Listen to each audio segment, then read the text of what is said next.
镜头来美国科罗拉多州最高法院19日时做出历史性的判决，要禁止前总统川普参加科罗拉多州的2024年总统初选，理由是禁止叛乱分子来做攻击。因为川普涉嫌煽动支持者在2021年时冲入去国会大楼。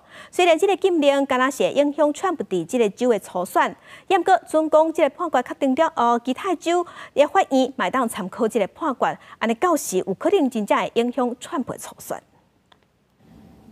美国宪法第14修正案第3条是伫南北内战了后所制定的，出发点是为着阻挡分离主义分子伫南方各州加入联邦了后，中间进行的政府集会。内容规定，任何捌宣誓支持宪法的人了后所参与作乱也是反叛，是袂当担任公职。全美国各地原因这条条文控告前总统川普的司法诉讼达到几10件，科罗拉多州的最高法院却是第一个判原告胜诉。It is a roadmap in how to address this problem, which is novel in American history. We've never had an insurrectionist president before, which is why this is the first time we're dealing with this. But I think people, when they look at the opinion, read it closely. It's 133 pages. It's quite long. But a careful look only makes it more persuasive. 科罗拉多州最高法院的7名法官拢是民主党州长所任命的。川普竞选阵营透过声明批评这项裁决有缺陷、高无民主，强调会尽速向联邦最高法院提出上诉，同时请求暂缓执行这项真无民主的决定。保守派伫联邦最高法院有6比3的绝对优势。那川普本人迄天伫爱荷华州，也就是明年1月。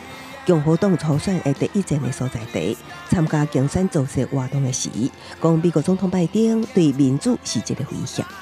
It's no wonder crooked Joe Biden and the far-left lunatics are desperate to stop us by any means necessary. They are willing to violate the U.S. Constitution at levels never seen before in order to win this election.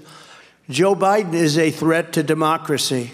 拜登竞选前阵阵营的代表无愿意对科州法院的裁决发表评论。美国媒体也转向问资深民主党人士所得到回答是：这项裁决对将国会暴乱事件定为叛乱的论点有帮助，另外也对展现拜登甲川普之间的真大差异有帮助。这是美国法院150年来头一摆使用宪法第14修正案第3条取消参选人资格，不过裁决会暂缓执行到明年1月7日，以方便稳准上诉。